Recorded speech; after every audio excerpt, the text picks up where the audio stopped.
The broadcast is now starting. All attendees are in listen-only mode. Good morning, everyone, and welcome to our second webinar of 2018, Electrical Safety Testing 102.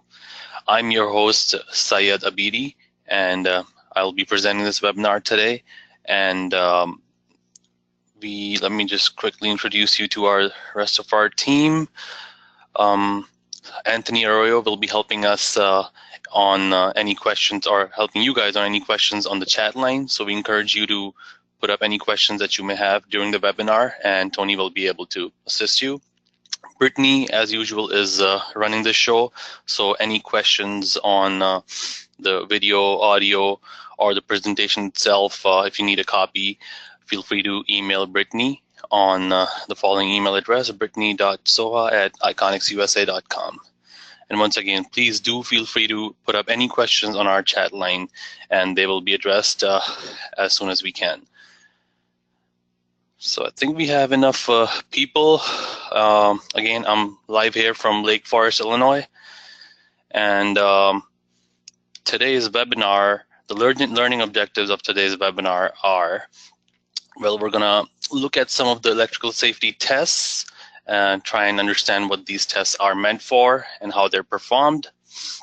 We're also gonna look at some test requirements in reference to the actual test standards, like the UL or EN or IEC standards. We're going to look at some examples from our own standards reference guide that we've created for our customers. And if time allows, at the end we will go over some tips and tricks for you guys to help you, be safe and run these tests, in a more efficient manner. So with that said, we will start our, start with the type test versus routine test. So before we can actually dive into learning what each of the electrical safety tests is all about, we have to classify them either as type tests or routine tests.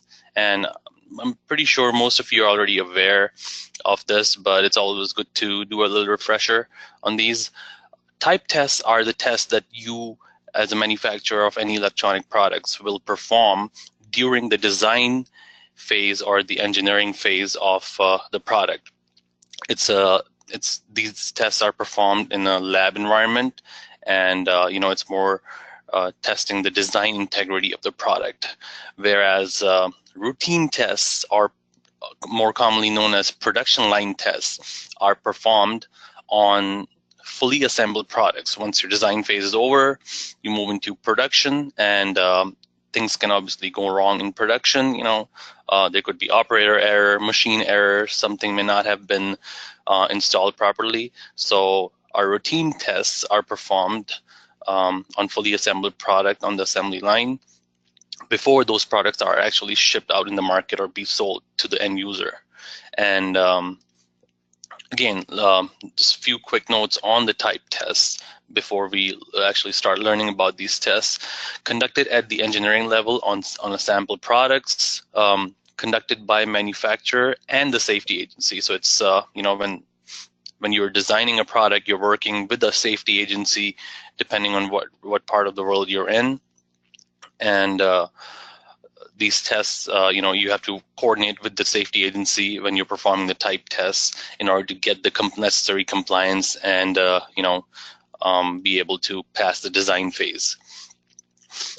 Safety standards obviously are designed to ensure product safety. So you have to work in, according to the safety standard and look at all the requirements and make sure you're fulfilling all those requirements. Now, type tests verify the design integrity of the product, and that's why these are more rigorous than the production line tests, because when you're designing the product, you want to make sure that you're, basically testing your product to the max capacity in the worst case scenarios to make sure your design is a solid design. And once you have passed that stage of, designing a product, then you know that your product has a good design, it's approved by the agency, and you can move into production. and that's where you go into your production tests or routine tests. Now, these tests are different from design tests or type tests. Why? Because these, during the routine testing phase or production testing phase, each and every product has or must be tested, because you don't want to ship a product out that, did pass the design phase, as we learned, but may have had some kind of defect. It could be from coming from the operator making an error, machine error, something may have gone wrong in production. And these routine tests, if you perform those tests on each and every sample, there's a good chance that you will catch a bad product from being shipped out and posing a shock hazard to the end user. And it's not just the safety perspective of products. It's also a good quality check. A lot of our clients who use our products have been performing all of the electrical safety tests as routine tests as well, because they want to make sure, as a part of their risk analysis or risk management, and almost, especially some of our medical customers, they're performing all the tests that they have already performed during the design phase, and they're actually taking those tests and using them on the production as well. Now, they may be changing times, tests may not be as rigorous or not as long, but they are using the same tests on production lines as well. And again, these are designed to make sure that the product is safe for the end user, as well as a quality check. And some of the tests that we're going to talk about right now, dielectric withstand or the high pot, continuity, ground bound, these are most commonly specified as 100% routine tests. But there could be other tests as well, and it really depends, on the manufacturer. Additional tests may be specified as routine tests by the manufacturer or even the safety agency, and to get the necessary compliance from the standard. So here's basically the different types of electrical safety tests that are most commonly specified by most test standards out there, starting with the ground continuity, then the dielectric withstand, or some standards call it the dielectric strength test, insulation resistance, and then lastly, leakage current. So these are the tests that we're going to touch upon during this webinar. Obviously, we're going to try and cover all of these tests a little bit and, get a basic understanding and some knowledge of what these tests are meant for. But remember that we have, for the rest of the year, we have some webinars that are dedicated to these specific tests, meaning that we have a webinar that's just strictly talking about ground continuity and ground bond, in which we're going to, explore these two tests in a lot more detail. And then we have two webinars upcoming on the high pot test. So we'll, dive much deeper in that as well as leakage current test. So things that I will not cover during this webinar, you will see those being talked about in the upcoming webinars. So do follow us on that. With that said, I would like to first poll you guys with a quick question to make sure how comfortable you guys are in terms of explaining the test theory that we're about to learn to a colleague or to any of your operators. So take a minute and please participate in this poll.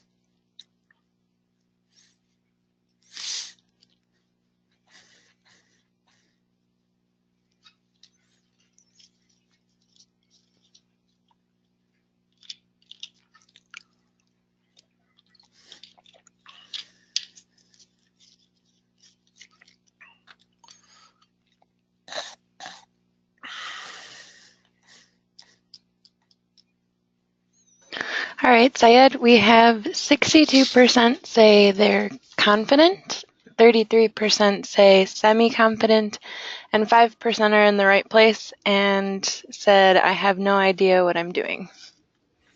Okay, thank you, Brittany. All right, so the poll results were just shared by Brittany, and it looks like a majority of you are pretty confident when it comes to explaining the test theory or what these tests are all about to others. And then, some of you are somewhat confident, and then very few of you have no idea what you're doing. So, well, that's a pretty good poll result to look at.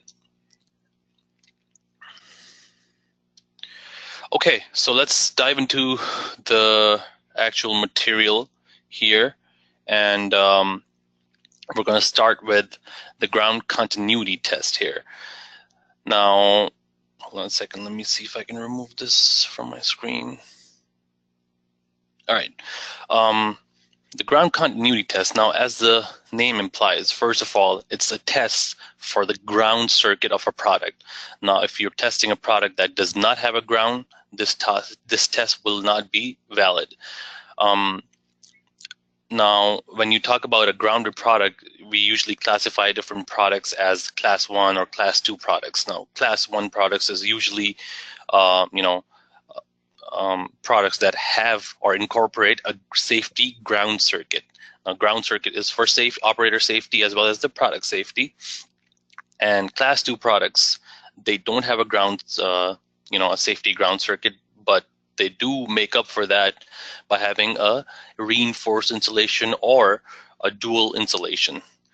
So now, since we're talking about class 1 products here, because we're talking about ground continuity tests, we want to first make sure that the ground circuit of our product is continuous. It has a continuous path, meaning that it has, if you look at the line cord of our class 1 product, the ground pin from that line cord should have a continuous path all the way to the chassis of the product. Basically, the ground continuity test, what it does is it sends a very low voltage, low current signal through that ground circuit, and it's injected maybe from the ground pin of the product or the ground pin on the line cord of the product, and received back on the ground stud or a good conductive chassis point on the product. And as long as that signal makes it through, we know that our ground circuit is continuous. So that's pretty much all what the ground continuity test does. And it's basically verifying a connection is continuous between, or a connection exists between the exposed conductive parts and the ground of a power cord on the product under test. Okay. All right, so next thing is a ground bond test. Now we just learned what the ground continuity test is, a very basic test, just verifying a continuous ground path. The ground bond test takes things to the next level, because it is also testing the ground, the same ground that was just tested for continuity is now being tested with a much, much higher current. And the purpose of this ground bond test is to make sure that the ground connection between the exposed metal and the ground wire of the power cord is basically strong enough strong enough and is capable of handling or carrying any currents, or in case a fault occurs in the product, and it's capable of making sure that all that the fault current that may be flowing on the product's chassis is routed back to earth, and in doing so it will protect the user or the operator, whoever is operating the product. So the way the ground bond test is performed is very similar to how the ground continuity test is performed. The big difference here is that instead of a small pulse, this time during ground bond tests, we're going to inject a high current through that ground circuit, and we will make sure the test results would be a resistance reading, a very low resistance reading. Why? Because we want the ground circuit of our product to be low enough resistance so that we know how current behaves. Current is lazy, and it'll always look for the path for the least path of the least resistance. So the ground bond test will verify for us whether the ground circuit of our product is low enough resistance so that in case a fault occurs, all that fault current will be routed through the circuit back to earth ground. And the way this test is performed, again, very similar to the continuity test, but a high current is injected into the ground pin of the product's power cord, which flows through the chassis and makes its way, back on any grounding point or true chassis conductive point on the product. And in doing so, it determines if the safety ground wire or circuit is capable of handling excessive current flow in case a fault occurs and the product's insulation fails. So again, if you think about the ground continuity and ground bond test, they're very similar. And we've seen from experience that wherever there's a ground bond test required, continuity test is not required, or usually it's the other way around. Ground bond test may be verified or may be required as a type test or a design test, and for the production, the standard may just require a continuity test. But again, we have customers who are performing ground bond tests both as a design and a type test, or sorry, a production line test. So here's a basic circuit for the ground bond test, and as you can see on the left side, you can think of that box as the ground bond tester, the right side being the product under test, or DUT as we call it in the industry, device under test.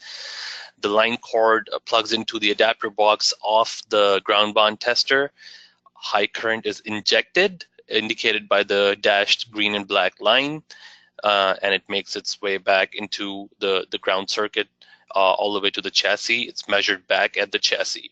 Now, here's a fail condition, but what's really going on here? So, we all know that in order for current to be, injected into a circuit or into a piece of wire, there has to be some voltage behind it. So when you're setting up your test parameters for a ground bond test, you have to specify a voltage as well as a current.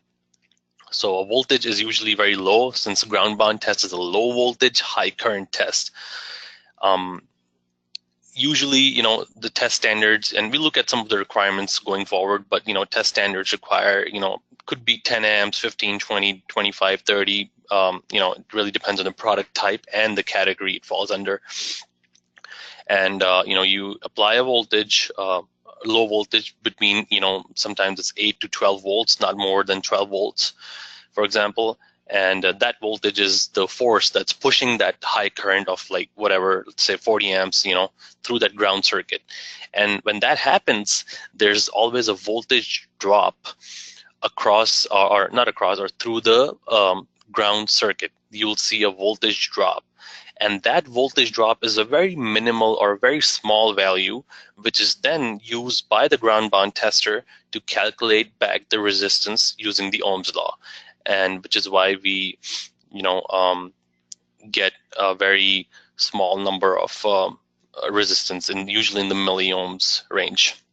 So what would be a ground bond failure? Well, a ground bond fail, and we have a video. I'll show you, some real a real ground bond test being performed. But a ground bond test failure basically means that the resistance high limit that you've set for your ground bond test has exceeded.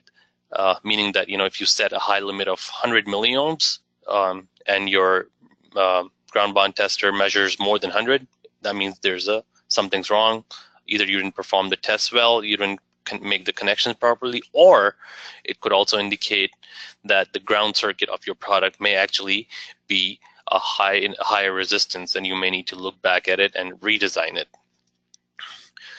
So again, a ground bond test is commonly considered a type test, and it's generally performed before the high pot test. The results of this test are displayed in ohms, but usually it's milliohms, because we're looking at very small resistance values. So milliohms is a good measure of resistance for the ground bond test.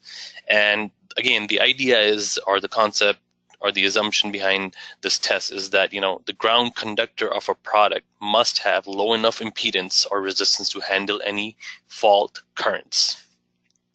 And again, we have a webinar that's just dedicated to the ground bond test, and we'll go into a lot more details about the ground bond test in that webinar. But next up, let's look at some of the requirements of the ground bond test. Obviously, the requirements vary from standard to standard, so it is very important, and this is something that we always try to, point you guys to, is the test standards should be your best source of reference when you are looking to, get compliance or gain compliance for a product that you're trying to make. Or manufacturers must consult the safety agency or the standard which they're trying to comply with before setting the parameters. This means that your test standard is also your best source of reference when it comes to setting your test parameters. And as you know, for each and every test type that we're going to learn today, there are test parameters. When you program the tester itself, you have to specify a voltage, current, high, low limits, failure thresholds, offsets, and various parameters. And those, the main parameters like the current values and the voltage values are listed in the standard, or the standard does give you some way of determining those values. For example, the test standard for IT equipment UL 60950 for the type test calls out for the test current for the ground bond test to be twice the fuse rating of the product or twice the current rating of the circuit under test. And the test voltage is not to exceed 12 volts and the duration of the test be 120 seconds. Now that's a pretty long test, and think about passing a high amount of current through the ground circuit for 120 seconds. That may result in some heating as well, but this is the type test. Now if a manufacturer was to take the same test and run it on a production line on fully assembled product, what we've seen normally happen is the way it's changed is that the test current stays the same, but the test duration is basically brought down to 1 second, because that's more than enough. Your design has already passed, you've complied with the test standard on the design side of things. Now you're assembling your products and you want to make sure that you're still getting good readings on your ground. So ground bond test will give you that peace of mind that, hey, my ground conductor or circuit is still intact, and there are no flaws in our manufacturing process. Okay, so with that said, I'm gonna play a quick video showing the ground bond and the ground continuity test. And you guys may experience some lag in the videos, but what I'll try to do is pause the videos at the right time so that you can all see what's going on in these tests. So here we go. What we're showing here, first of all, I'm going to pause here. We're going to start with a continuity test, and what we're using here is our load box, which is basically a verification box. And what it has is it's got some resistor combinations, making up different resistance values for different types of tests. So we're going to start with the continuity test, probably a pass case for the ground continuity. And as you can see, the test is run. I'm going to pause it here, and the resistance comes out to be 0.63 ohms, 1 second test. But remember that this is the ground continuity test, so this is just basically a check for the continuity of the ground circuit itself. Then we're going to do a ground continuity fail check. Again, this means that the resistance was high enough, the ground continuity test failed. But really what I want to get to here is the ground bond test. Now here, what we're doing here is we're basically checking a ground bond pass condition, meaning that we're going to inject a high current through that resistance on this behind this box, and the resistance value shall not exceed the high limit that I have programmed in this for this video. So when we press the test button, as you can see, 30 amps is being injected, or 30 amps are being injected into this load, and it's being measured back, and the resistance reading is coming out to be about 63 milliohms. And I believe my high limit in this was, my failure threshold was 100 milliohms. So as long as I'm staying below that, my ground bound test is passing and I'm complying with the standard, because most standards, as we'll see, in our standard guide, call out for ground resistance to be, it could be 100 milliohms, or it could also be 200 milliohms, depending on the type of product, or detachable versus non-detachable line cords and other details. But so that was a pass condition, and the next test would be a fail. And as soon as we perform this test, we get a fail. And what basically happened there, and it was an instant fail, and we're going to look at all the results, but let's focus on the ground bond result. So this was the pass result, 30 amps and 62 milliohms. And the next result was the last test. That was a fail. I'm sorry, I'm going to go back there. So as you can see, 30 amps were passed, but this time the resistance reading says greater than 200 milliohms, which means I've exceeded the high threshold, the high limit for my resistance for the ground bond test. And that's how usually ground bond tests fail, is when you exceed the high limit, because the whole purpose of the test is to make sure that the resistance of the ground circuit does not exceed the number specified by the standard, which is, in other words, your high limit for the resistance. Okay, well, that was the video for the ground bond test, and we're gonna go back to our slides here. Here's a picture of an actual product being tested. So as you can see on the bottom right, the clip that has a red cover on it is the high current output clip, and I'm connecting it onto the ground pin of my class 1 product. And the other end of the circuit is the black clip that's not very clearly shown, but what's going on is it's being the return lead is connected onto a good chassis point, which is a screw in this case on this little fan that we have. So what happens is the current injects through this ground pin, makes its way back onto the chassis of the product, and it's measured back onto that screw, the grounding point, or our good conductive metal point.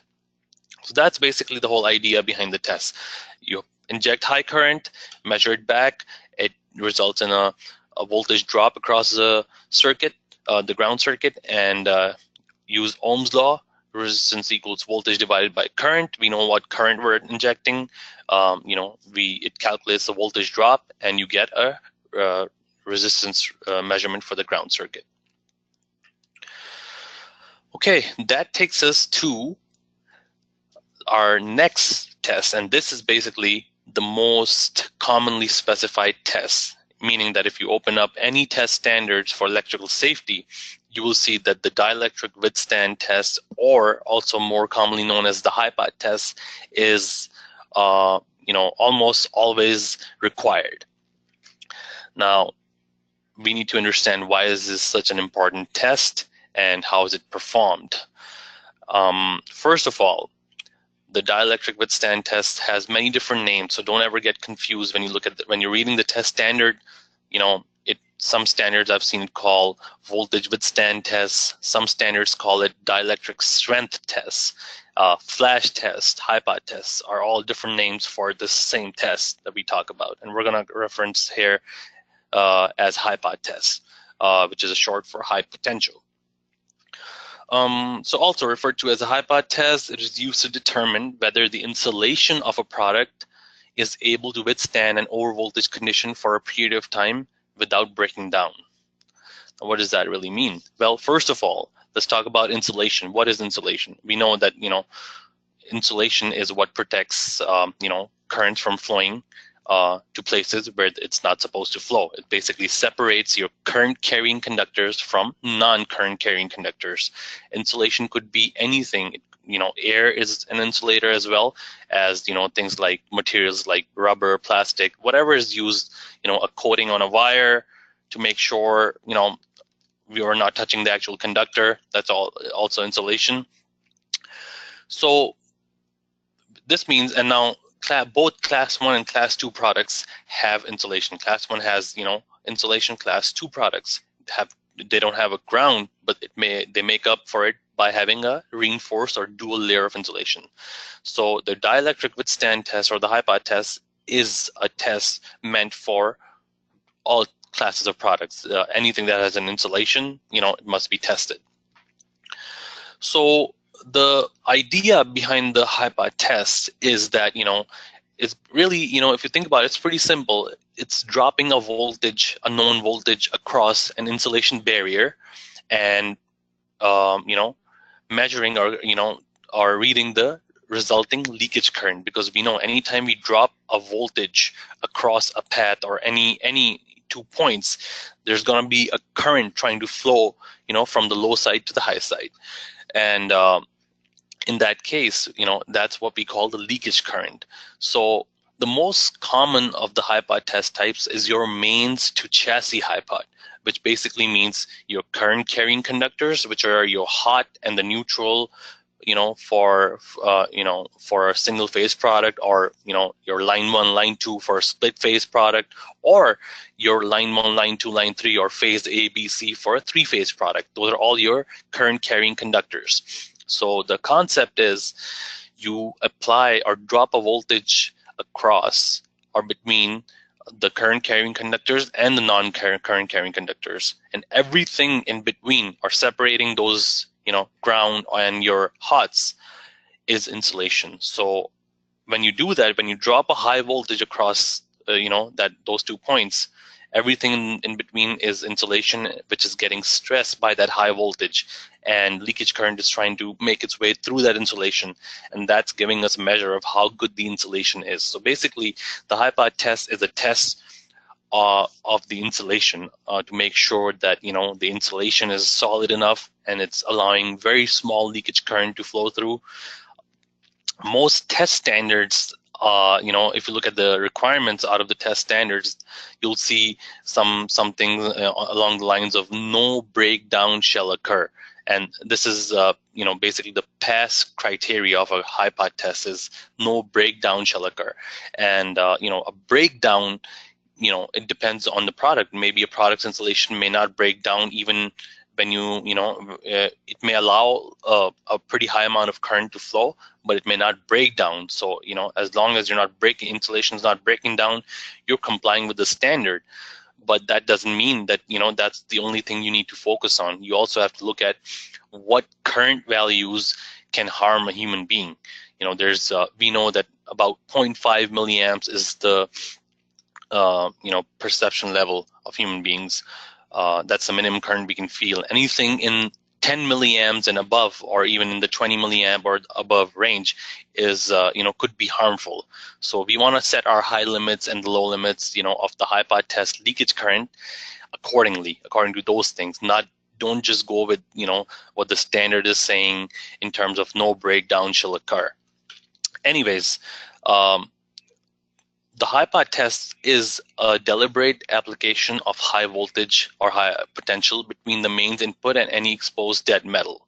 Okay, the resulting leakage current due to the application of this high voltage is measured to determine whether product's insulation is capable of withstanding high voltage without breaking down.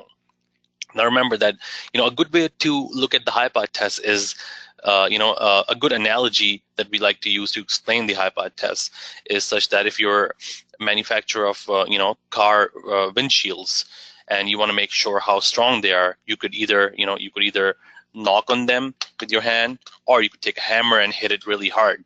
Well, think about the HiPod test, where the insulation of a product in its normal life cycle will very rarely experience high voltage transients unless the power in the city or a building is really bad.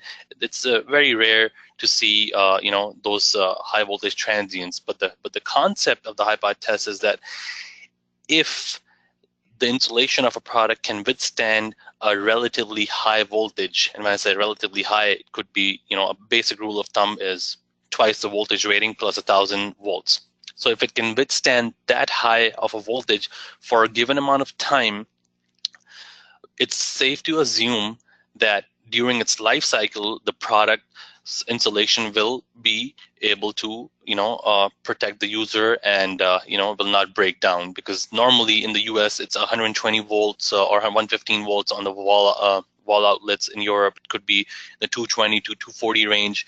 So normally in normal life cycle, the products rarely experience these transients. But, in case those transients do occur, we want to make sure that our product's insulation is solid enough, and it's it will not break down, and it will protect the user in case there are transients.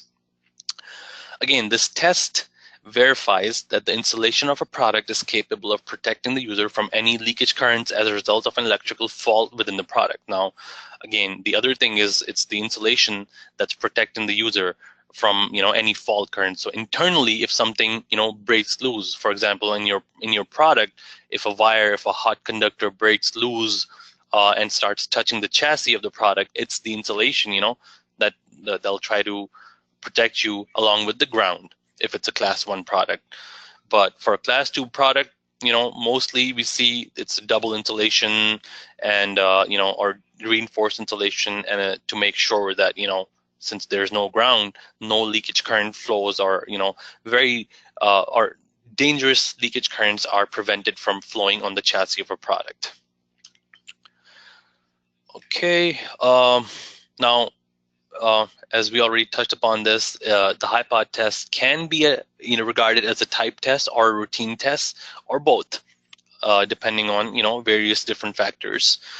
It's used. Now here's where the fun part comes in, because we call all these tests that we're going to talk about electrical safety tests. We refer to these as electrical safety tests, but this is where things change a little bit, because these tests are not just meant to test for safety. They're also a great quality check for your product, meaning that as a manufacturer, if I'm making, or if I'm producing high volume of products every day, I would want to make sure that on my fully assembled product, I want to perform a HiPod test and make sure that I'm able to catch any workmanship defects, such as inadequate creepage or clearance distances, for issues during manufacturing, operator error. It could be various things that can go wrong on the production floor, resulting in a improperly assembled product.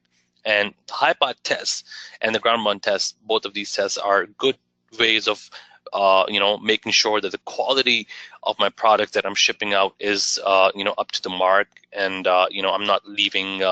I'm covering all my bases here. A basic circuit for the HiPod test is shown at the bottom of this slide, and here's basically what's going on. Now, the HiPod test can be performed in both AC or DC potential. Again, that depends on their test standard requirements, and we will go into more detail on AC versus DC HiPod tests in our one of our HiPod test webinars.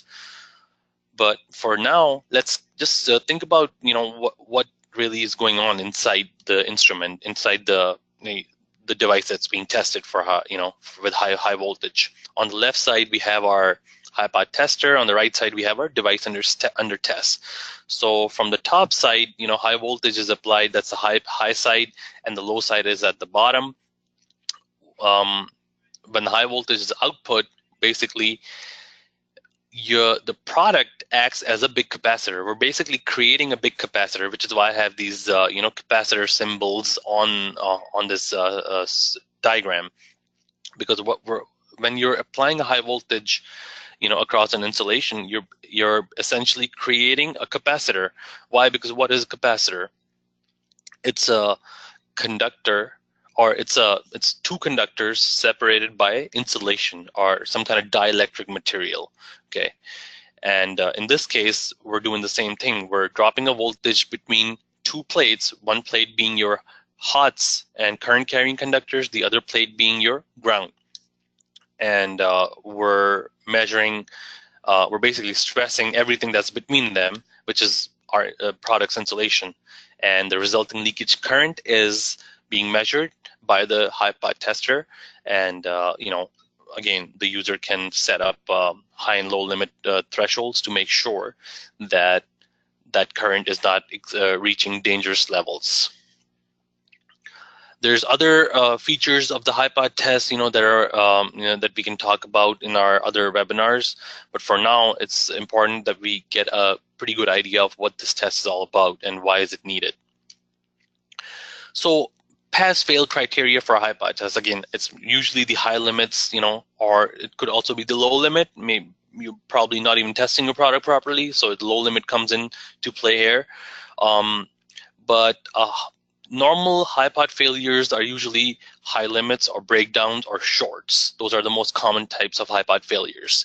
So either you're exceeding a high limit, that means your insulation may have that may be a sign of a weak insulation, not a breakdown, but a weak insulation. If your test is failing, say you're setting your high limit to 5 milliamps and your test is failing, it's reaching 6 milliamps or 7 milliamps, and you're failing your test, obviously, that's still not a breakdown condition. So you may still comply with the standard, but your own internal requirements for high and low limits, you're failing those. So you might want to go back and look at why is one of my products failing a high pot test.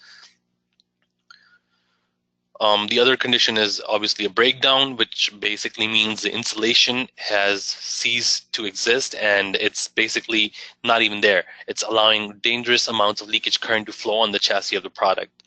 And the other one is short. Basically means there's internally some current carrying conductor, one of your hot or neutral conductor is shorting somewhere, and high pot tests will catch these kind of issues. Here's a picture showing a high pot test being performed on a household fan. And again, high voltage on the hots, return on the chassis point. And again, it depends on, the connections do vary a little bit between a class 1, class 2 product. With class 1 product, you have a ground, so you can simply connect your high voltage on your hot neutral and return on ground. And it's pretty simple. But for a class 2 product that does not have a ground, it's usually recommended that we wrap a piece of foil or create some kind of conductive contact on the chassis of that product, because we don't have actual real earth ground on that, or ground, safety ground. Wrapping a piece of foil and making multiple measurements and and basically finding out the spot where you getting the highest leakage current. That's how I would recommend, if you're testing a class 2 product, make sure you wrap your product in a piece of foil and touch the return lead at different points to make sure that you're getting record the highest reading, wherever you're seeing it on your product. So leakage current is present in almost every product to some degree. And, it only becomes a problem when it reaches high levels or excessive levels due to dielectric breakdown or weaker insulation. And all insulation will, over time, insulation does become weak, but the idea is that it should not break down. It should still be enough to protect the user and prevent high currents from flowing on the chassis. The results of a high pot test are most commonly current values, and since they're very small, it's usually displayed or measured in milliamps or microamps in some cases, depending on the test type. Again, we already kind of covered this. The test is performed on both class 1 and class 2 products, can be performed in both AC and DC. The test voltage and the trip settings must be specified by the manufacturer in accordance with the test standard, safety standard. And the rule of thumb here for the high pot test, most standards, use the following formula, which is twice the product's rated voltage plus 1,000. So if you're testing, a 120 volt product, you'll just do the math. Twice that is 240 plus 1,000. You would test your product at about 1,240 or 1,300 volts if you round it off or something. But yeah, that's the rule of thumb. But some high pot tests, are test standards. They actually give you a voltage number. Now we just talked about high pot test on the basic type of high pot test, which is your mains to chassis high pot. High pot tests can be of different types, because if you go back to the whole concept of the high pot test, it's it's stressing the insulation of a product, with high voltage and making sure it doesn't break down and doesn't allow high leakage current to flow. So that insulation could be, there could be many different insulation barriers in one single given device that you're testing. Meaning that, think about a medical product, medical device. It has applied parts or connection points that actually make contact with the patient. So those have reinforced insulation. So if you look at the medical test standard, sometimes it'll say to test, perform an applied part hypot test, which could be a hypot test between that connection point or the applied part and your mains conductors, or from that point to the ground. So that's a whole different insulation barrier that's separate from the main insulation between, your mains and chassis. So the point I'm trying to get to is that the hypot test is not just your mains to chassis hypot. It could be many different types. A single given product may have many different insulation barriers that this test standard may require you to test. But the whole concept is the same, dropping a potential across between 2 points across the insulation barrier and stressing the insulation to make sure it doesn't break down and does not allow high leakage currents to flow. And again, like I said, there's a lot more to learn about the hypot test. So do plan on joining us for our hypot 101 and 102 webinars. The next test is the insulation resistance test, and this is the, I guess, it's basically not very commonly specified by test standards. There's very few test standards that actually require insulation resistance tests. The reason being that it's very similar to a hypot test, and more so the DC hypot withstand test or the hypot test, because it stresses the same insulation as the hypot test. The big difference here between insulation resistance test and a hypot test is that the insulation resistance test is performed at a slightly lower voltage or potential compared to a DC hypot test. And instead of giving us leakage current value, it uses that leakage current to calculate back the resistance. So it actually displays or measures a quantifiable value of the product's insulation as a resistance measurement. And for a product's insulation, we want our resistance of the insulation to be very high. The higher the resistance, the better it is, because the stronger the insulation is, and the lower the current it will allow to flow through it. So again, it's commonly performed on service and repaired units to verify product integrity. Most commonly, I've seen insulation resistance test requirements on motors, to make sure that the insulation of the motor windings is still intact on service and repaired items. And most test standards specify the test voltage to be at 500 or 1,000 volts. Yeah, that's pretty much all we need to know about the insulation resistance tests. And unlike all other tests, the parameters must be specified by the test standard. And for example, EN 60204 for safety of machinery specifies a 500 volt DC test, which is the 500 volt insulation resistance test between the power circuit conductors and the productive bonding circuit. The resistance shall not be less than 1 mega ohm. So here's basically, it's telling you everything. The standard, in this case, gave you a voltage to apply and a high limit or a low limit to set. But in this case, since the standard is clearly saying the resistance shall not be less than 1 mega ohm, we want to make sure that our low limit is set to 1 mega ohm, because all we're trying to make sure is that it reaches at least that value, which is our low limit, 1 mega ohm. If it's above that, it's good for us. The higher the resistance, the better the insulation. But it shall not fall below this number. And again, if you look at the diagram below, it's performed in exactly the same manner.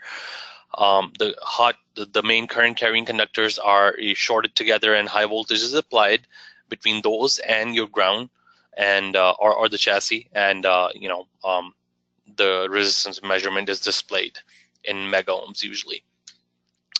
With that said, we have our next video to play, which is where I'm going to show you a quick video of the AC/DC hypot test and a quick video of the IR test, insulation resistance test.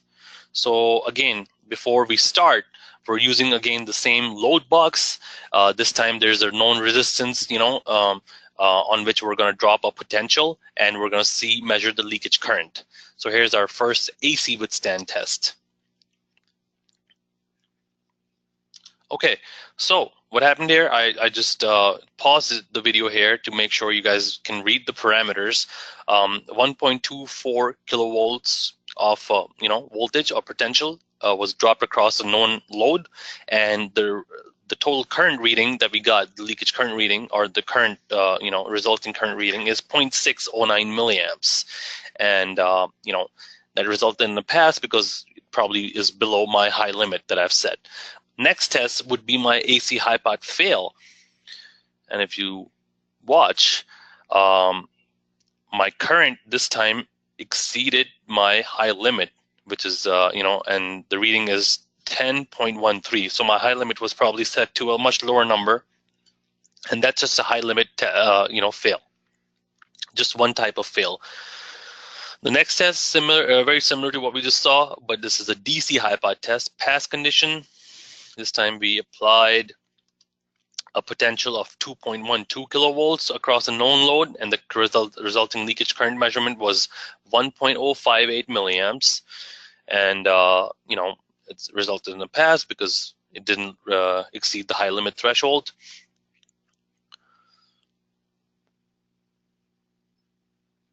And DC high pot fail. Well, what happened here? As you can see, the voltage didn't even reach the programmed voltage, but the leakage current exceeded my high limit, so it resulted in a high limit fail. So that was just one type of failure that you'll see with the high pot test. The next test is the IR test, insulation resistance test. As you can see, I dropped 500 volts across a known load, and my resistance measurement came out to be 4 mega ohms. So well above my low limit of 1 mega ohms. So I'm good here. In the next test, we're going to show you a fail condition for an IR test. Okay, well, I'll pause the video when I'm showing you the results for the last test, which is the insulation resistance fail, because that didn't stay on the screen for too long.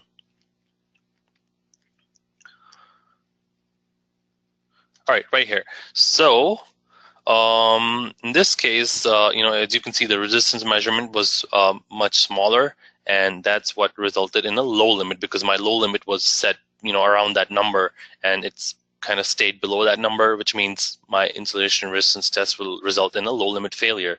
And that failure is telling us that the insulation resistance measurement is not up to the point where the standard wants it to be. All right, so that takes care of the second video of our webinar, and let's see what we got next. Here's a real life example result from high pot test and insulation resistance test. The first one, again, don't focus too much on this picture, because it's not the best way or the safest way of performing a high pot test or an insulation resistance test. Obviously, the product must be safely inside an enclosure, or it should be tested in a safe manner, and this is not the safest manner. So here's a good example of what not to do, when you're testing. But what we're showing here is we're basically using a paper clip to short the hot and neutral conductors of our product line cord. We're applying the high voltage here and returning on the chassis of the product. But let's focus on the results and ignore the picture for a second. The AC withstand test ran at 1.24 kV, resulted in a 0.207 milliamps, and it resulted in a pass because it's not exceeding my high limit, which was probably set to 1 milliamp or something, or 0.5 milliamps or something. The DC withstand test, same deal. The resulting leakage current is close to 0 microamps because it was so small. And lastly, the IR test. The end result of the IR test is saying greater than 50 gigohms, which means the insulation is really solid. It has really high resistance. It's good. And that's what we're trying to make sure here for the IR test. So then, lastly, and we have about 7 minutes to go here. Again, this is one test type, the leakage current test. We have 2 webinars on the leakage current test. So if we're not able to cover everything here today, we will make sure we go into all the details in our dedicated webinars for leakage current test. The only difference between the leakage current test and the biggest, I guess, difference between the leakage current test and the other test types that we talked about, ground continuity, ground bond, AC/DC, high pot, and insulation resistance tests, is the fact that the product is actually powered on during the leakage current test. The leakage current test is performed on electrical products to measure the leakage current which could flow through a person while the product is operating. Now, remember that for all the other test types, the product never gets energized. We don't power the product on. It's never functioning or running as it should. The product is dead. It's not energized. It's just that in the ground bond test, we're testing the ground only, injecting high current, and in the high pot test, we're stressing the insulation, but we're never powering the product up. This is where things change. In the leakage current test, product is operating, normally and under certain fault conditions, which we are able to simulate inside our, leakage current tester. A measuring device circuit is what we use to simulate the impedance of the human body, under different conditions, depending upon the application of the product. Again, the measuring device circuit is basically simulating a human being coming in contact in various different ways under different fault conditions, and it's basically acting as our measuring circuit. The measuring device circuit is specified by different standards, and different standards have different circuits because of how a person will come into contact with that kind of product. The test is run under both normal and single fault conditions and reverse polarity on the input line power at 110% of rated voltage. Again, this is directly coming out of the test standards, and this is most commonly performed on medical equipment. So again, a lot more to come on the leakage current test and all other test types in our future webinars. But here's a quick, picture of the circuit, what goes on during the leakage current test. Obviously, because the device under test needs to power on, we need a power source, a programmable, adjustable power source, because we want to power up our DUT or product under test at 110% of the rated voltage.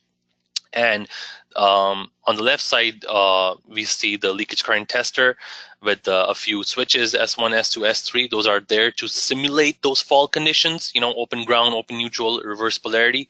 And then we have our tiny MD circuit sitting somewhere between there, which is actually making the leakage current measurements for us.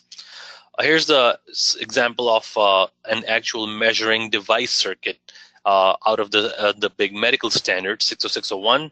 As you can see, it's two resistors terminated by a capacitor, and there's a lot of other different requirements and factors you need to consider when you're performing or programming a leakage current test, depending on the type of product you're testing. That takes us to our last poll question, which is basically, what is best practice when performing a test sequence on a Class 1 product? Now that we've learned all these test types, please take a moment to participate here.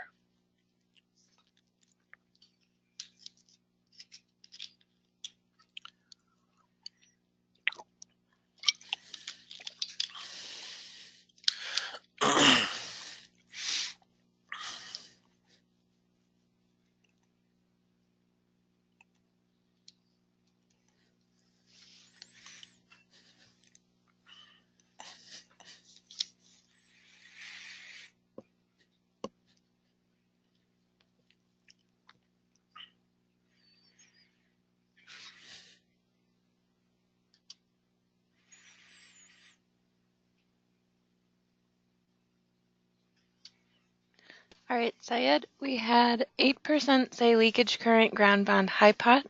8% said functional run, high pot, leakage current. 17% said ground bond, insulation resistance, high pot. 58% said ground bond, high pot, leakage current. And 8% said high pot, continuity, functional run. All right, thank you, Brittany. Well, thank you all for participating in this poll, and some interesting results, but most of you have, the answer as ground bond followed by a high pot followed by leakage. That's the most common way of performing tests, and I'm not going to say one is right, one is wrong, but because we have seen some of our customers mixing these up in however whatever works for them. So, but from our perspective, we recommend ground bond followed by a high, because first thing you want to test is the ground circuit of your product, it's good or not, if it is a class 1 product. If it's not a class 1 product, forget about it. Then the high pot test, the test for actual insulation of your product, followed by the leakage current test. So again, no, I'm not going to say whether, and that's why we're calling it best practice, but we're not saying the right or the wrong way, because it's really up to you in the end. So that next thing that we're going to look at is our standards guide, and this is available on our website. And I know we're running short on time here, but so I'm not going to spend too much time. It's just a standards guide that we've put together.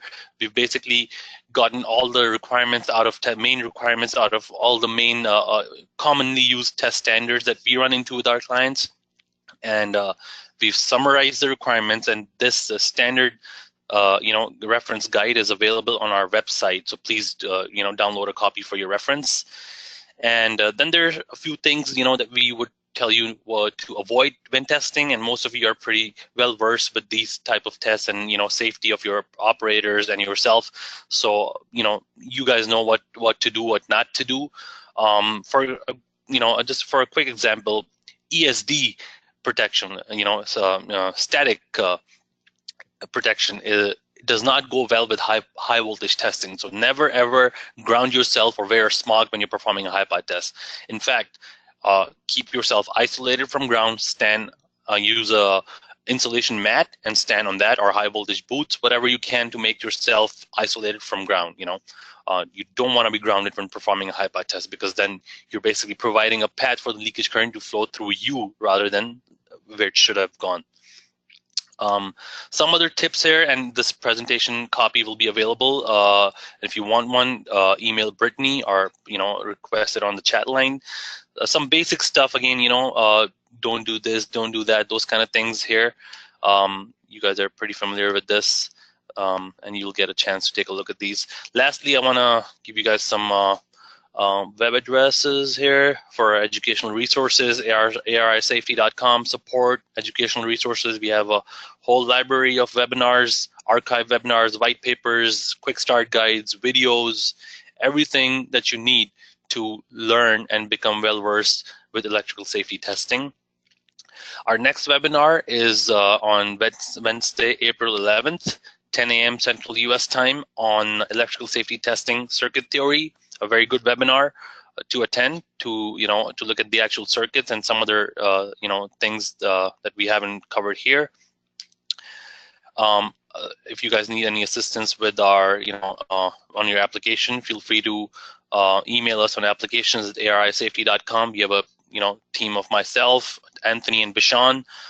We will be happy to assist you with your test application. Contact us and contact Brittany on the following email address. And lastly, I want to thank you all for taking out time to be here, be with us, and I also want to thank Anthony for being available on the chat line to answer any questions. And if there are still any outstanding questions, email us and we'll make sure we respond to those.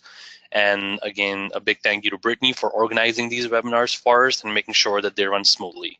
So once again, this is your presenter, Syed Abidi, signing off. And I know we've exceeded time, so if there are any additional questions, just send those to us and we'll be happy to answer them.